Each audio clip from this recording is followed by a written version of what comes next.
பெறுவார். அந்த விநாயகரை வணங்கி வழிபாடு செய்கின்ற போது துன்பத்தை அறுத்திடுவான், இன்பத்தை தந்திடுவான். இதுபோல் இந்த இணைய நேரத்திலே நமது அருள்மிகு கிராமத்திலே கோவில் கொண்டு எழுந்தருளி அருள்மிகு சிவசக்தி பந்தியம்மனுடைய ஆலயத்திலே விநாயகப் பெருமான் அமர்ந்து நம்மையெல்லாம் காத்துக் கொண்டிருக்கின்ற இன்று மாதம் அழகாக இந்த ஆலயத்திலே வந்து நம்மையெல்லாம் காத்துக் கொண்டிருக்கின்ற விநாயகப் பெருமானை வணங்கி வழிபாடு செய்து கொண்டிருக்கின்றோம். விநாயகப் பெருமானும் அமர்ந்த போது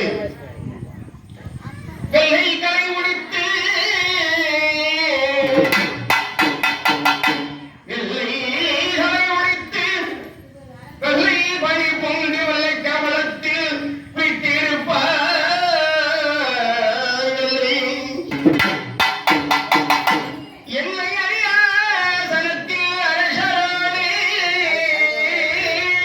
Thank you.